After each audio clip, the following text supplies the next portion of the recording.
Real Madrid stars have been among the standout performers at this entire World Cup.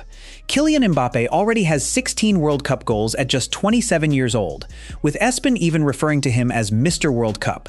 Despite being 12 years younger, he's already chasing Lionel Messi's all-time World Cup scoring record, and knowing Mbappe, it probably does feel personal. Then, there's Vinicius Jr. One of the biggest criticisms throughout his career was that he never delivered for Brazil, but he's completely flipped that narrative. Vinicius became just the 5th Brazilian ever to score in all 3 World Cup group stage matches, finding the net 4 times in only 3 games. The only other Brazilians to achieve that were Jairzinho in 1970, Romário in 1994, Rivaldo in 2002, and Ronaldo Nazário in 2002. What's even more interesting is that Brazil went on to win the World Cup in each of those tournaments. In the span of just 3 matches, Vinicius has erased one of the biggest doubts people had about him. And then there's Jude Bellingham. It's honestly easy to forget that he's only 22 years old. Right now, he's arguably England's most in-form player, scoring twice and adding an assist during the 3 group stage matches. His goal against Croatia came after a brilliant solo run that reminded everyone exactly why Real Madrid invested so heavily in him. Against Panama, he scored once, and also assisted Harry Kane, making Bellingham the youngest England player ever to both score and register an assist in a single World Cup match. On top of that, he has already reached 50 appearances for England, becoming the youngest player in the country's history to hit that milestone, surpassing Wayne Rooney's previous record. These are 3 of the biggest stars in football, delivering some of the tournament's best performances on the sport's biggest stage. Under the brightest lights and in front of massive global audiences, they're thriving. But here's the strange part. All 3 of them play for Real Madrid, and whenever they're on the pitch together, it's surprisingly rare to see all 3 performing at their absolute best at the same time. So what's really happening? This feels like something much deeper than simple chemistry issues. Some people might argue this outcome was always inevitable at Real Madrid, but if we're being honest, that wasn't the opinion most fans had. Sure, some might point out that Mbappe never won the Champions League at Paris Saint-Germain, so perhaps success at Real Madrid was never guaranteed. But in reality, only his biggest critics were saying that. Think back to the summer of 2024. Real Madrid had just completed a dream season by winning both La Liga and the UEFA Champions League. Jude Bellingham had produced one of the greatest debut campaigns in the club's history, scoring 23 goals from midfield. Vinicius Jr. had come incredibly close to winning the Ballon d'Or, and after years of trying, Real Madrid had finally signed Kylian Mbappe. Across football Twitter, YouTube, and television, almost every pundit had one of 2 reactions. Either Real Madrid were about to become completely unstoppable, or people were complaining that the squad was simply too unfair to compete against. The club had also just witnessed the retirement of Toni Kroos, while he and Luka Modric celebrated their 6th Champions League title together. It was a truly unforgettable season, one so iconic that it even inspired the release of several commemorative sports cards. The season that followed, 2024-25, turned into a huge disappointment for Real Madrid. They ended the campaign without winning a single major trophy. At one stage, they even found themselves sitting 17th in the UEFA Champions League phase standings. Vinicius Jr. endured one of his toughest seasons in a Madrid shirt. Jude Bellingham was constantly asked to play different midfield roles that didn't really suit his strengths. Meanwhile, Kylian Mbappe had to adjust to playing as a central striker. Then came the 2025-26 season, which was arguably even more frustrating. Mbappe continued to reach another level individually, and Vinicius slowly began to rediscover his form. But as a team, the chemistry and overall morale looked worse than they had in years. The truth is, this goes beyond a simple tactical issue that few people are willing to acknowledge. Maybe it's actually a problem of compatibility. In one press conference, Jude Bellingham even admitted it can be difficult with 2 naturally left-sided players. Sometimes it's especially difficult when we're all operating on the same side, Ken quote. The departure of Toni Kroos only made those issues even more obvious. Neither Aurélien Tchouaméni, Eduardo Camavinga, nor even Bellingham himself can truly replace what Kroos offered with his passing. He made the game look effortless. The players ahead of him only had to make the right runs without overthinking anything, because they trusted that if their timing was right, Kroos would somehow find them with the perfect pass. When Carlo Ancelotti was searching for solutions, his approach was largely to give his attacking players the freedom to find their own positions. After all, Ancelotti has never been a manager whose entire philosophy revolves around rigid tactical systems. But when you have three elite players all wanting to receive the ball in similar areas of the pitch, eventually someone has to introduce structure and define everyone's responsibilities. Now compare that to the way these same players operate for their national teams.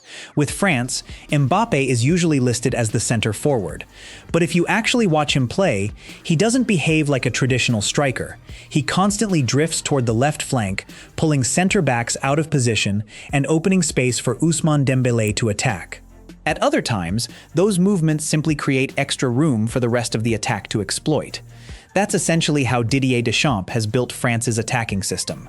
Mbappe moves left, Dembélé attacks the space that's created, while the other attackers adjust their positions to take advantage of the openings. It's a simple system, but it's incredibly effective. Every player understands their role, everyone looks comfortable, and the quality of those attackers makes the whole setup extremely difficult to defend. That's a big reason why France has produced some of the most dominant victories in the tournament. The most fascinating case, though, is Vinicius Jr. When he plays for Brazil, his movement is noticeably different. Of course, he's now working under Carlo Ancelotti, a coach who understands his game better than almost anyone. But what's especially interesting is that, with Brazil, Vinicius is no longer just a classic winger whose job is to beat his defender down the line, deliver crosses, or cut inside and dribble his way toward goal. Many times, Vinicius actually drifts into central areas, arriving as the player who finishes attacks rather than the one creating them. Instead of playing like a traditional winger, he often operates more like a wide forward. At Real Madrid, he usually begins out on the left, isolates the fullback in one-on-one situations, and then either beats his defender or looks for the final pass. With Brazil, though, he's been playing much higher up the pitch. In the role Carlo Ancelotti has given him, he doesn't have to compete for the same spaces because there's no Mbappe occupying that area. You could even argue that Jude Bellingham is the clearest example of all. During his time at Borussia Dortmund, Bellingham was a true box-to-box midfielder. He covered every part of the field, helped protect the defense, controlled the tempo, and could drive the team forward on the counterattack whenever the opportunity appeared. When he joined Real Madrid, Carlo Ancelotti pushed him into a more advanced number 10 role, and as everyone saw, the results were outstanding. But once Mbappe arrived and naturally occupied many of the attacking spaces that Bellingham had made his own, Jude was forced into a deeper midfield role. At the same time, Arda Güler began receiving more opportunities in those advanced attacking positions that Bellingham had previously enjoyed. With England, however, it's a completely different story. Thomas Tuchel uses Bellingham as the number 10, and that's where he stays. At the same time, Jude is given enormous freedom within that role. He can drop deeper to help with the build-up, link midfield with attack, carry the ball through the middle, or make late runs into the penalty area looking for goals. He has the license to influence the game however he sees fit. The key difference is that nobody else in the England squad truly occupies his role. As far as Tuchel is concerned, Jude Bellingham is the focal point of the attacking midfield. And that's where the pattern becomes obvious. For their national teams, each of these three stars has one clearly defined role that has been built specifically around their strengths. On top of that, nobody else in those squads performs those jobs better or dominates those positions the way they do. At Real Madrid, though, the situation is completely different. All three players are talented enough to deserve similar responsibilities, and they naturally want to operate in many of the same areas. Each of them is at their best when they have the ball and can dictate play, making it incredibly difficult for all three to reach their peak performances at the same time. Mbappe and Vinicius naturally overlap on the left side. Bellingham's advanced midfield role can also be occupied by Mbappe in certain situations. And Vinicius can't play exactly the same way he does for Brazil when there's already a striker who performs many of those attacking movements even more effectively. That's not something you can simply solve by changing the formation or making a tactical adjustment. At its core, it's a personnel issue. It's almost like Real Madrid's meal is simply too rich. The steak is too perfect, the lobster is too buttery, and eventually all that quality starts getting in each other's way. Even so, as we mentioned earlier, Carlo Ancelotti still tried to make it all work. Xabi Alonso tried to solve the same problem, but from the very beginning, it looked like an incredibly difficult task. When you're asking three world-class superstars to adjust their natural games just so they can fit together, it's almost inevitable that not everyone will be equally comfortable. Xabi Alonso learned that the hard way. Realistically, if you don't want to separate them, your only real option is to redefine their roles. That's exactly what Alonso attempted. He experimented with a 4-3-3 system, trying to keep Mbappe and Vinicius Jr. in different attacking channels. At the same time, he had to factor Trent Alexander-Arnold into the lineup while asking Jude Bellingham to operate in a deeper midfield role to help make up for the passing and control that disappeared after Toni Kroos left. But as everyone witnessed, it simply never came together. Maybe the team just needed more time. That's certainly possible, but from what we saw, the Real Madrid squad and the personalities within it never seemed fully comfortable with those adjustments. Now, with Jose Mourinho taking charge, he'll have an important decision to make. Does he follow Carlo Ancelotti's philosophy of giving his stars more freedom? Or does he continue down Xabi Alonso's path by assigning stricter, more structured roles? Because realistically, the only other alternative is to break this trio apart. That's what makes this situation so fascinating. Real Madrid's biggest stars are currently producing some of the best football of their international careers. They're doing it in different countries, wearing different shirts, and playing alongside completely different teammates.